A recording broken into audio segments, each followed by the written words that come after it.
Hey guys, this is God bless you. Welcome to another podcast here at City Church. Thank you for tuning in. Make sure to subscribe, follow us on Instagram, YouTube, all our different platforms. Glad to have you. Send us your questions and answers. Talk about topics that are relevant to the church. As you heard, Zach and Sam are here with us. That was Zach coughing. Sorry. Welcome, guys. And make sure to follow us on Instagram, like I mentioned, and then also tune into our English services, which are Sundays at 10 a.m. And then, as we mentioned, and we've been mentioning, starting October 26th, which is tomorrow. Well, when we're recording, this is tomorrow. When you see, we shall see. My bad. Yeah, but starting October 26th, we will be having Spanish Sunday school, which is called Escuela Dominical, and that's at 9:20 in the morning. But our English services, our full-on services, are in English, Sundays at 10 a.m.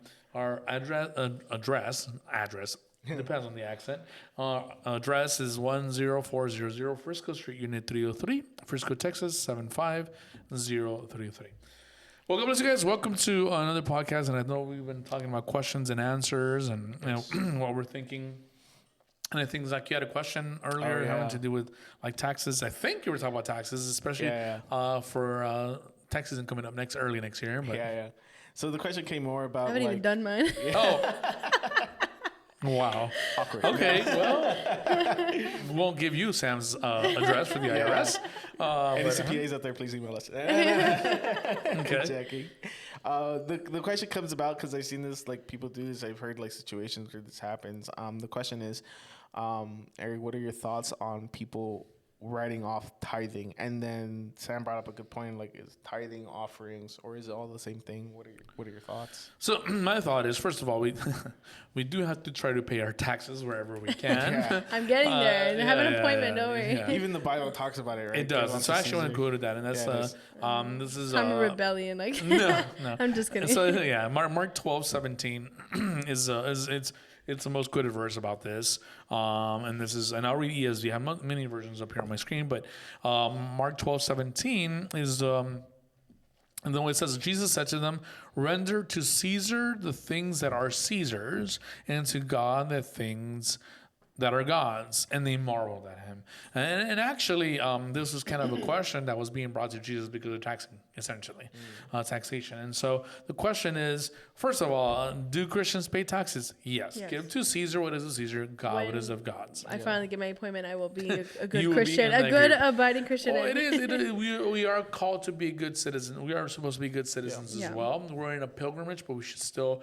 The Bible encourages us to be good citizens, citizens of our countries, right? And the places Pray we for live. our leaders. Pray for our government. Pray for our leaders. Pray for them. The Lord is the one who establishes kings. He's the one that sets them on high. He's the one that sets them on their thrones, etc.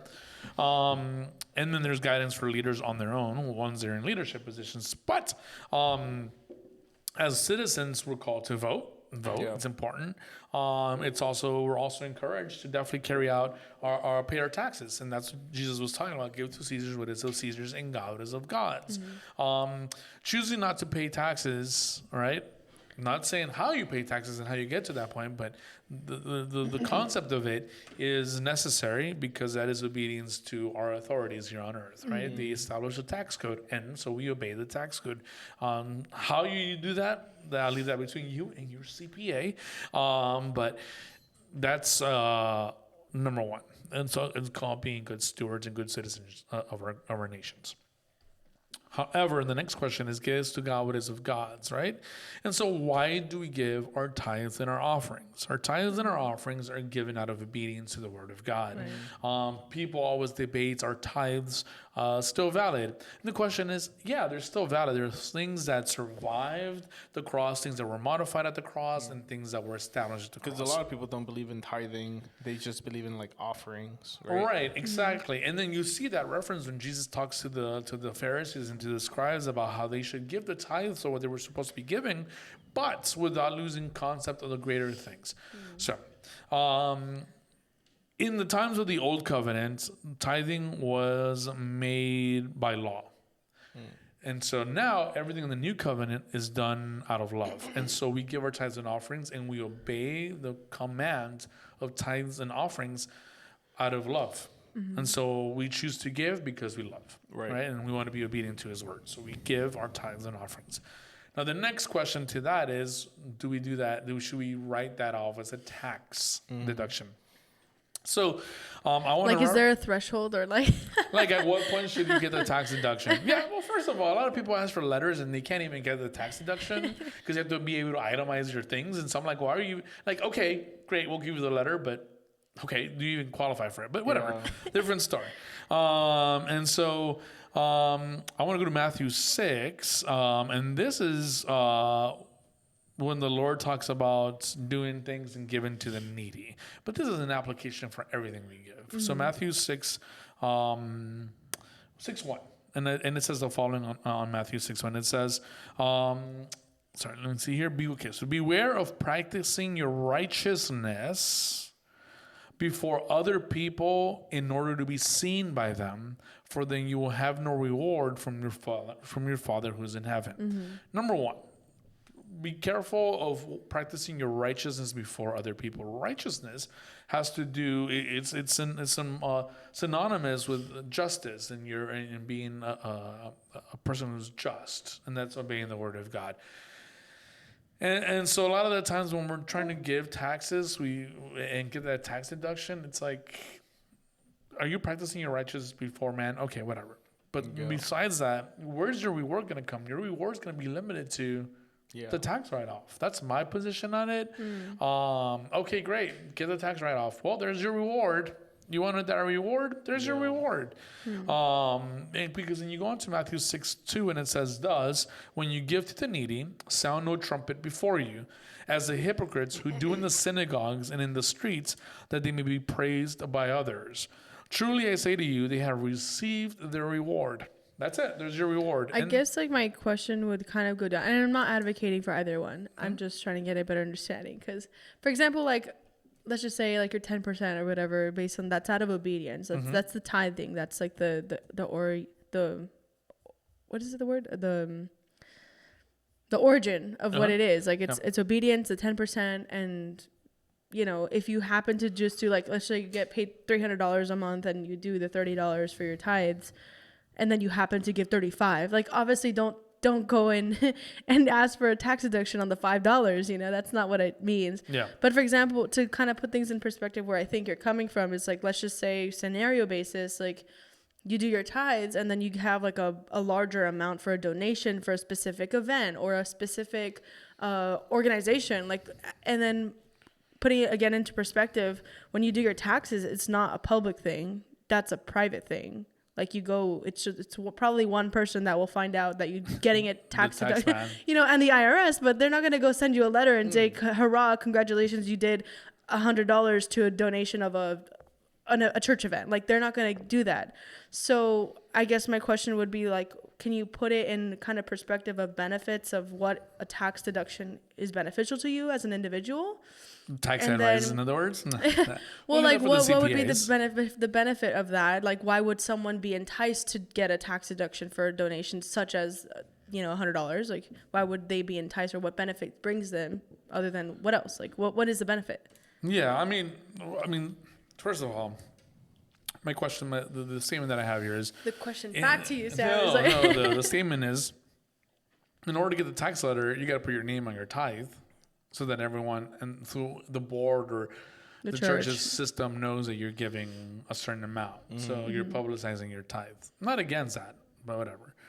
But what if it's like a Zelle? Like especially nowadays, it's everyone's like Zelle's, everyone's right? Zelle. So it's gonna, if I give my tithe Zelle, like the number that I give for my diezmos or my tithes is gonna say coming from Samantha Ovando. Sorry, Samantha, right? That was your that's my pre-marriage name. Your maiden name, your pre-marriage name, your maiden name. But see, it'll say like Samantha Ovando on the Zelle. That would technically have my name on it, and if I choose to, in the long run, deduct it from my taxes. Yeah, and so and so that goes to the tax deduction, and so goes back to what we're talking about. Let me go back to the tax deduction. Like, so it gets a little what is the purpose of, like, because I guess better yet is the intent of the heart. Like, why are we getting the tax deduction for? Like, what's the purpose? Like, why do we need the tax deduction? Yeah. Right, because the biblical principle is give to Caesar what is of Caesar's and God what is of God's. Like, why are we mixing the tithing with the tax laws? With the Caesar, yeah. So it goes to that. We are making it public. I mean, technically your tax returns could try to be subpoenaed if you wanted to, if you want to go that route, but it is being publicized. You're giving in that way. You know, if you want to go with the legal standard, a publication is a publication. When it gets put in writing, it becomes a publication. So you're making it manifest, and you're publicizing by putting it in writing that, hey, I gave $7,000 this year. Okay, so like, why do you need a letter, right? Yeah. Again, this is also my personal rema. Like it's open for discussion. And so for me, it's like I'm just gonna give my tithing in silence, like because it's a mandate anyway. Yeah, and I guess without the benefit, like the benefit is obedience. Yeah. The benefit to me is the obedience, not that I get to pay less taxes because. You know, that's Caesar's and God's stuff and Caesar's stuff don't mix in my book. And so my obligation, the way I see it, is give my tithe and that's it. And I'm doing it because I want to obey. Yeah. Right? That's the end of that. And as a consequence, because of obedience, we know that the Lord blesses us when we're obedient to His word. Everything, the Lord never keeps anything, or He never retains anything. He always blesses us. I agree. And so, for me, that's my personal dilemma. Kind of like give it and forget it and move on. Yeah. And then whether my reward comes from the Lord, but He multiplies it onto my life, or whether He protects my household and its finances. That's a blessing from God. But then when I go and I get the tax deduction, the intent can get twisted up because then I could have given through obedience, but then I start seeing the reward and not paying less taxes.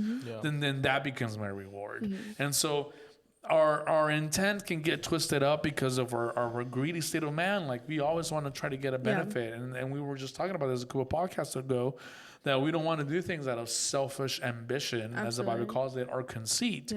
And so you mix in that, like, okay, now that I gave to the Lord and I was obedient, now my reward is I pay less taxes, and then the selfish ambition can start playing in. So in order to safeguard like our brains and our minds and our hearts, just separate them, set it and forget it. Give it and forget it. And this is like a good question to ask, just because, like, for example, I don't have a rema of that stuff yet, because clearly my taxes isn't even on the board yet.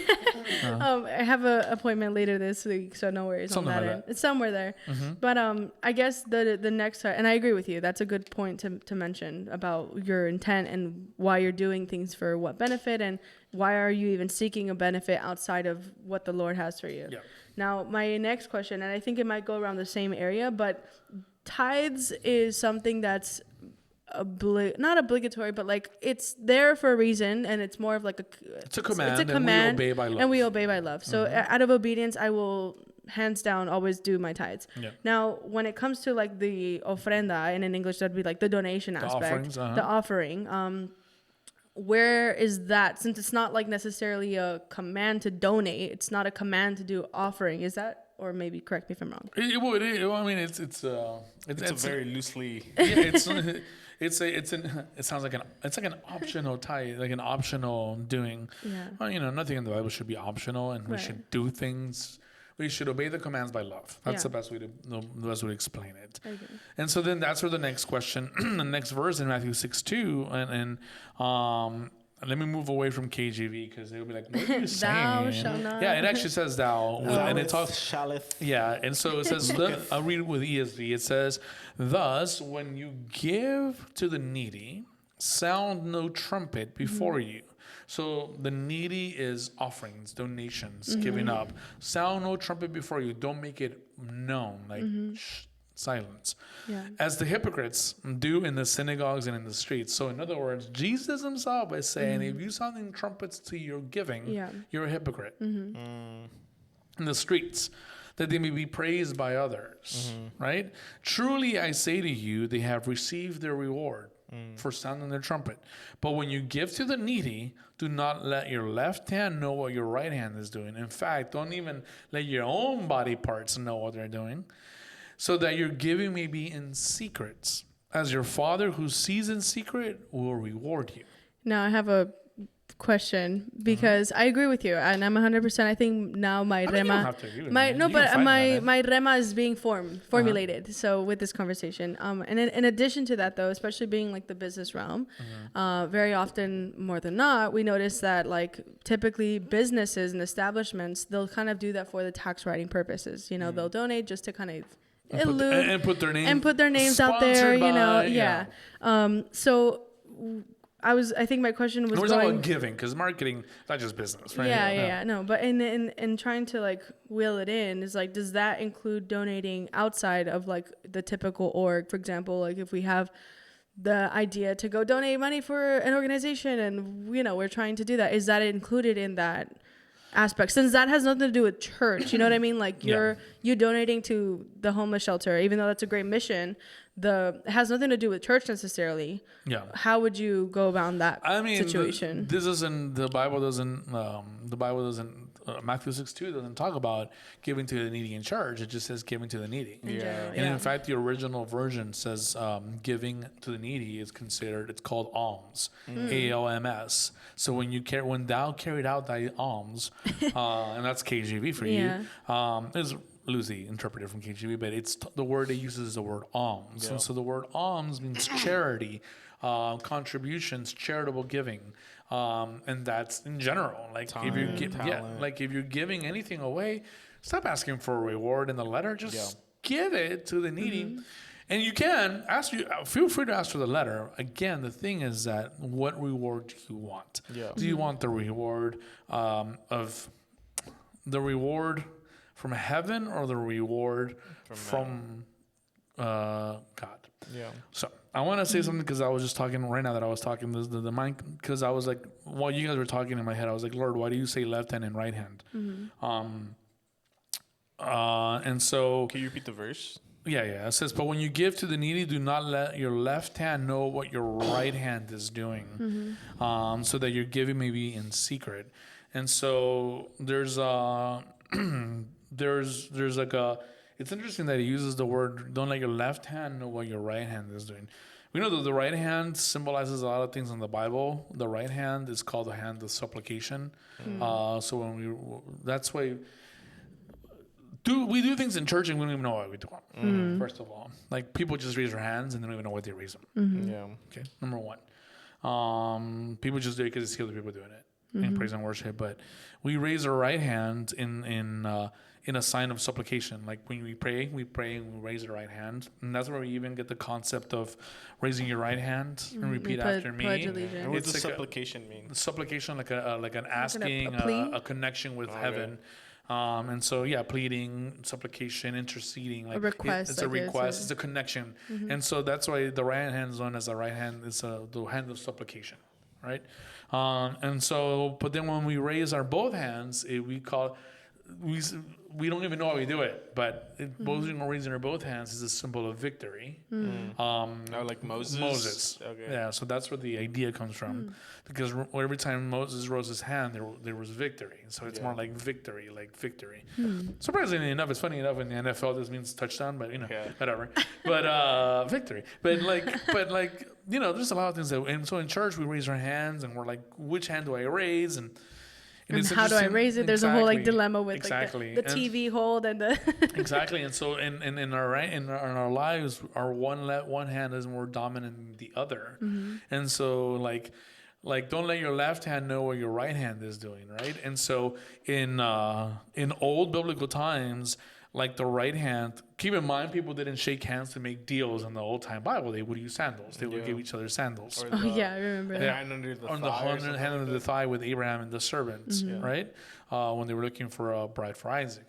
And so the right hand meant something else, but the left hand was seen as a negative hand. It was like the hand, pardon me what to say, but people would use it to cleanse himself after using the restroom was the left. It was considered a dirty hand, and so like the right hand was like the hand of connection with God. The right hand was seen like as a left hand was seen like as like a negative thing, and so it was kind of like this constant battle between the right and the left, the good and the bad, the good and the bad, like the connection to heaven or the things of like excrements and things that you didn't want in your body. And so when Jesus is talking about don't let your left hand know what your right hand is doing, essentially there's going to be a battle between the things of earth that are nasty and passing and temporary and the things of heaven and your connection with heaven.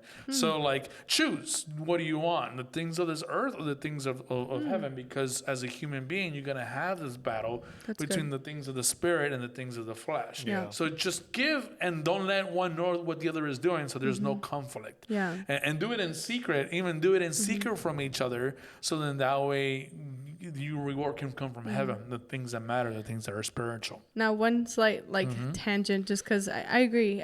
I think that it's important to talk about these things just so we get clarity. So if there's any questions, y'all send them in the chat or submit them wherever on our platforms. But Send us a postcard. send us a postcard. Postage prepaid, please. But for example, like, what do you think about the people that literally record themselves like doing these things and on Instagram, and like they basically make all their content on giving, you know? It's that. It's your reward. Yeah. It's your reward is coming from man. Like, your reward is, I don't know if I could show off, Sam, but your reward is the like or the follow or the subscribe. And it sounds like a juxtaposition or an oxymoron, because I just said before we started this, follow us on Instagram. I don't mean it in the way of reward as with that, but it's so we can help Which brought me spread to the gospel. my next portion. Like, do you think it's about intent? Like, a lot of people might justify them doing all these things and great things based on what I see, right? There's some people who'll do it as like, you guys are the ones who are donating their money so that we can go give, and so you can see the impact. That's how some people, share it as. Other people share it as like the intent to go motivate others to keep being kind and trying to go share the idea of being giving and keep giving and keep donating and keep doing those things, because some people feel like the humanity aspect has been lost. So how would you say based on their intent, and then how would you say based on like, how do you think we can motivate people to keep giving, like just give it. I mean, I would say give in secret. The problem with our intents is that our intents can start up correctly, but because as humans, we are corruptible. In fact, we are corrupted, and that's why we are being restored by the grace of Christ, the love of Christ. That we are corruptible, and so if even the most perfect being created, Lucifer, was corrupted, how much more can we be corrupted? And so we have to be very careful, because our intent might start out right, but it will be corrupted. The good example of this is Abraham's wife, because her intent was to help fulfill the promise of God that they would have children, and that he needed a child and he needed a son to multiply like the sands of the seas and the stars of the heavens that was made to Abraham. Of course, Abraham's wife knew the promise, but her intent was to help push the fulfillment of that promise, but it was a corrupt way of doing it. And it led to problems with Ishmael and Hagar, right? Having to be kicked out of the camp and be excommunicated from their place of living, their home. So a lot of the times our intents can start off right, but then it can be corrupted along the way from fame, fortune, and the likes and the follows and the subscribes. And so we are easily corruptible, corrupted. And so we have to be very careful. Intent can be good, but it can be corrupted along the way. One of the thoughts that came to mind, like when you guys were explaining everything, personally for me, before this podcast, I didn't believe that I should be able to write off my tithing. That is money that does not belong to me. It belongs to God. I also don't believe that you should only give 10%, but that's just personal. You know, like my tithing that's more than 10%. Then my initial thought was offerings. Should I be able to write it off? Yeah, but am I going to go fight for a certificate? No. Like if it's a nice add-on, then okay. If not, but then you said something interesting. I think it was along the lines like I forgot what you said, but you used some terminology like I said something. It'll be repaid forward or something like that, or like right. And so then the thought comes like, now that I think about it, God is so good, even though I had this thought before to where because we own our own business and we have more liberty to write things off, so much to the point where the losses, if we were to include, we don't have to include the offerings that we've had. IRS, I hope you're not listening. in our offerings, from our offerings to be okay, and we're okay with the losses that we've had on with our business, to be okay for a couple years. And it's like, if I was stingy and greedy, I would go after the offerings and make sure to write those off. But God is so good to the point where I don't have to do that. Or feel the need to go do that. Or feel the need to Yeah, do you know, that. and it's funny because I'm just also checking myself too as we're talking. So I'm like, okay, maybe I shouldn't do that either, because, you know, a lot of times we tend to give and want to like get the write off, and so maybe we should. Maybe we need to stop doing that. But see, like another thing, and this is coming more from like the human part of me, and I'm being vulnerable, quote unquote. Like, there are times where it's like God does say give it, right? Like, at least for me, it's like give it and bless this person, do it, give X amount, do it. However, there's been times where it's like an organization's like, oh, we're raising the money, and like recently, right? And I was like, ooh, we will look really good if we were to just donate the whole amount. Selfish ambition and conceit. Yeah, and so, but to me again, this is me being vulnerable, so feel free to call me out on it. It's like I didn't feel at any point God like telling me like do it. At the point I was like, no, I'm gonna do it because I'm gonna buy my way in. Yeah, I know. You know, but with other things, that's definitely not the intent. So I would argue that there's times don't do it to buy yourself in, quote unquote, with the intent on things that God told you, right? Like if God tells you to give, for example, 10 grand to this organization or to this person, you do it, and you do it with the expectation of not getting anything. Yeah. Not even the right. Not even a thank you back, you know, because God told you to do it. Yeah. However, I think that if you want to do something, like, for example, in this situation, we did it out of more selfish, to be like, okay, how can we get involved and have a little bit more leeway with this organization? So we're going to do it, you know, but nowhere by any means attempt say, oh, this is coming from God. Because if it came from God, I would have been like, okay, then no, I can't come in with this expectation. Well, I would counter with the Bible, Philippians 2, 3 or 4, do nothing out of selfish ambition or vain conceit. Rather, in humility, value others above yourselves. For not looking to your own interests, but each of you to the interest of others. And people, you just witnessed the whipping. But that's fair. And then now, it does say, and then like I said, like it's funny because it literally says nothing. Yeah, it says do nothing out of selfish ambition. Or vain conceit. Rather, in humility, value others above yourselves. And in verse 4, nothing looking to your own interests. No, your own interests. It doesn't say your own Christian interests.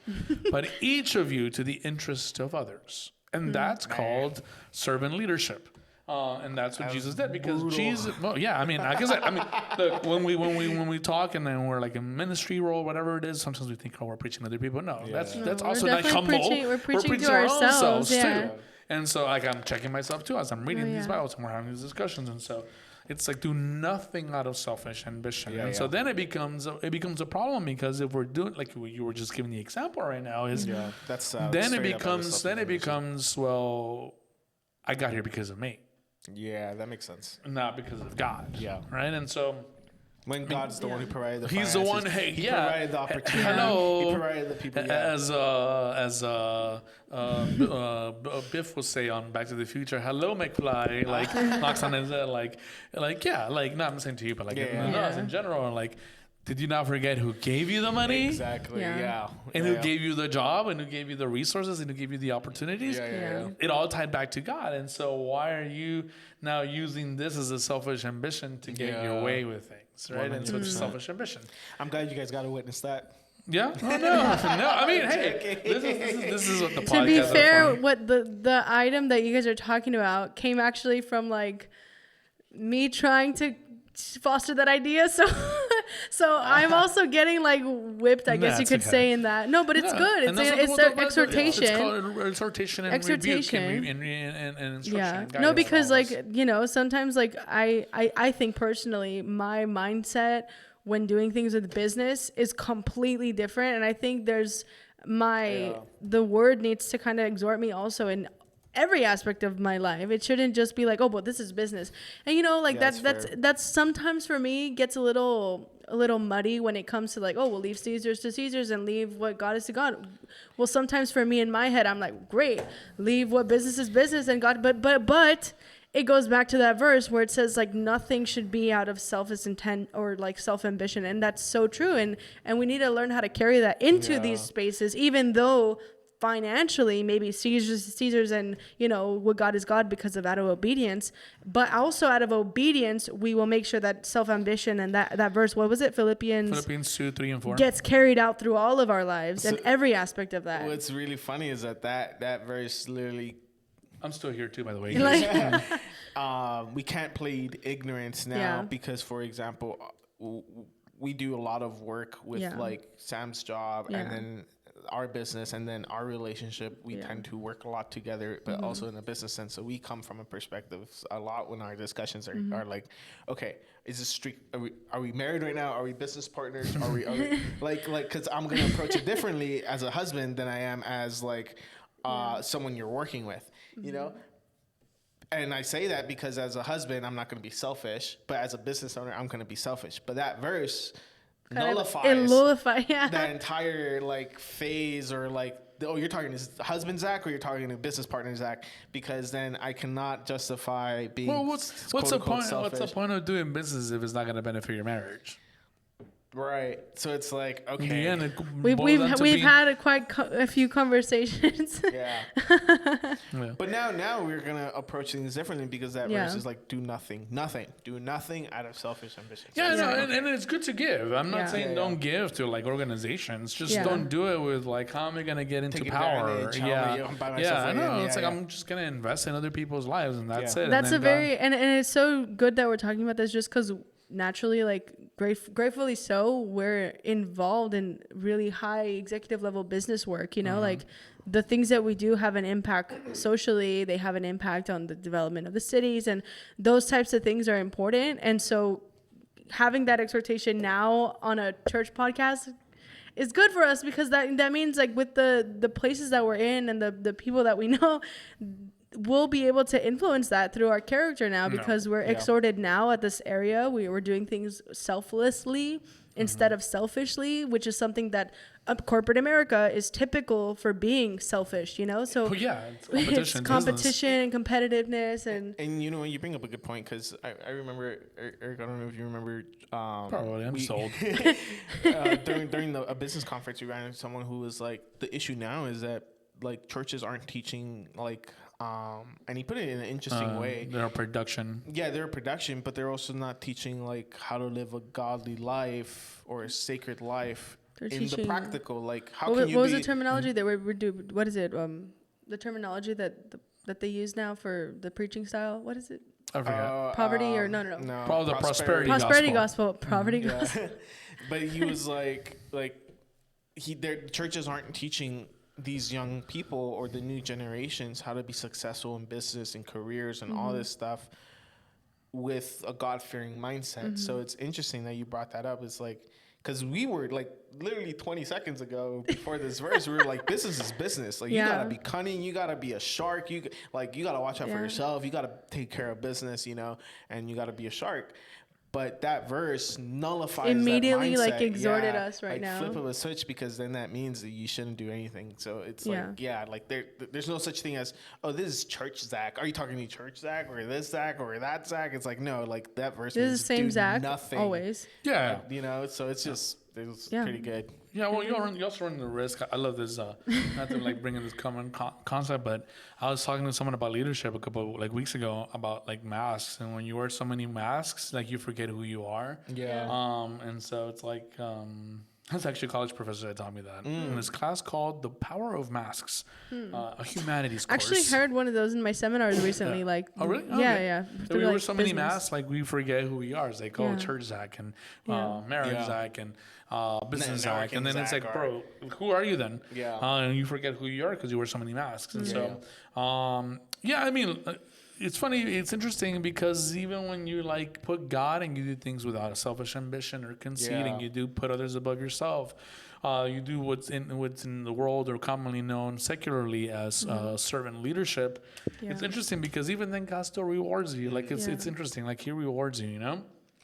Like And He's so merciful because like we could have been in a different situation if we didn't get exhorted and still lived on as like Sam corporate just and, playing the game. The game. Yeah. And that's what we hear often, you know? Yeah, and just play the game and get up there and the best way to put it, and there's many examples on that, and like Daniel is an example of someone who didn't like do what he did to get before the king. Like he wasn't like, I'm gonna pray consistently to God so the king can see me. Like Daniel did not go into the concept of I'm gonna do excellence. I'm gonna do things so that in me can be seen in a spirit of excellence and I can be seen put amongst kings and princes. No, like he was like, I'm just gonna love God. Like Maybe that could be our pray. next podcast of like talking about excellence. It is, and we talked about excellence, spirit of excellence, but we can talk about it. But like applicational wise of Daniel because of him, a Babylonian king was it Nebuchadnezzar or his dad? Nebu, yeah, King Nebu. Because of him and the excellence and the ground he stood on, basically a completely pagan society converted. Yeah, it's after when he was put in the lion's den, and then when he was put in the friends put in the oven, right? And there was a fourth man in the fire, manifestation of Christ, the Son, Christophany. They said, truly, this King of Daniel, this God of Daniel, was real, and it also happened with Elijah, right? And is it Elijah? Yeah, the one he erected and he restored the altar of Christ, of God. But then, again, you see a lot of these people who just were going about their business loving God, and God put them amongst high places. Daniel did not pray and disobey the king's command and not praying to God because he wanted to gain favor in front of the eyes. Like he wasn't scheming. He was just obeying and seeking God first, and then what we see then manifested in Matthew 6:33, and then in him was found the spirit of excellence, and then he was put amongst kings and princes and so forth. You see the same thing with Joseph. Joseph didn't say, okay, I'm going to get sold into slavery so I can end up in Potiphar's house and be accused wrongfully so that I can find favor before the Pharaoh and then be essentially vice Pharaoh of Egypt. And then so that with the ultimate goal, fulfilling the prophecy that all his brothers would bow down before him. Like he did not do that. Like it just happened because he put God first and he refused to put God first.